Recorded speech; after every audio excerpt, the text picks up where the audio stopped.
Find the general solution, y double prime plus y equals 0. So same thing as always, we guess that y equals e to the rx. All right, and let's go through and make the characteristic polynomial explicitly again. So right then, y prime equals r e to the rx. Y double prime equals r squared e to the rx. So in here, if we plug in this guess, we end up with y double prime becomes r squared e to the rx. And we get plus y, which is just e to the rx. And that's supposed to equal 0. We can pull out the e to the rx term. So we get r squared plus 1 e to the rx equals 0. And our characteristic polynomial here, right, we had 1 times y double prime, so we got 1 times r squared. And we got plus 1 times y, so we got plus 1. Now the next step is to factor this. And maybe you can do this in your head, but I'm going to use the quadratic formula. So right in this we get a equals 1, b equals 0, c equals 1. So if we do that, we end up with negative b plus or minus square root of b squared minus 4ac over 2a. Well, b is 0, so we get negative 0 plus or minus the square root of 0 squared minus 4 times 1 times 1. All over 2 times 1.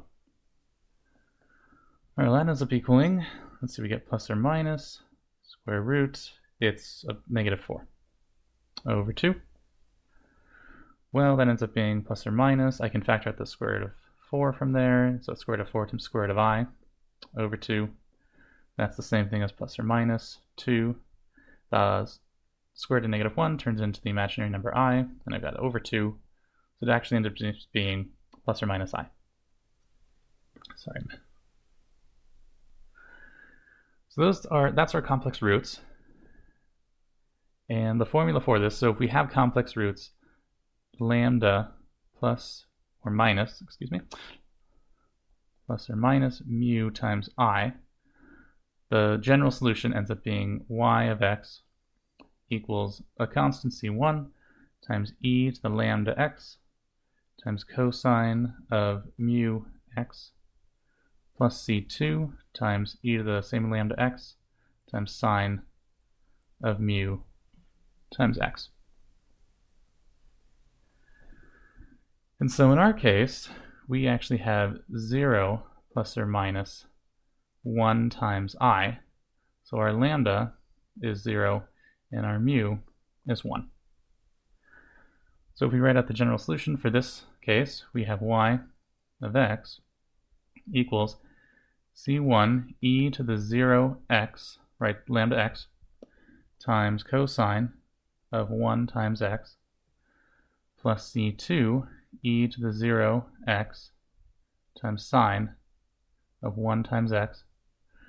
And right, if you simplify that, so e to the 0x, that's e to the 0, e to the 0 is 1, so we end up with c1 times 1 times cosine of just x, so cosine x,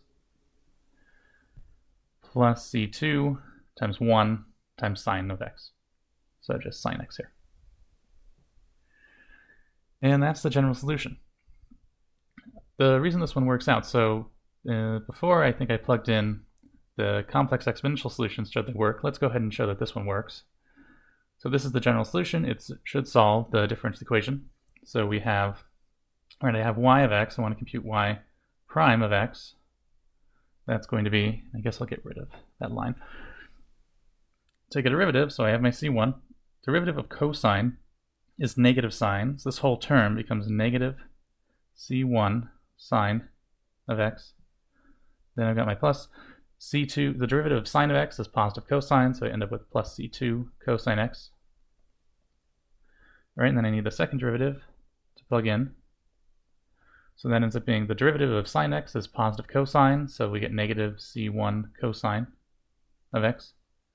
The derivative of cosine is negative sine, so we get a negative c2 sine of x. And if we plug that back into the original differential equation, if we do y double prime plus y, does that equal 0?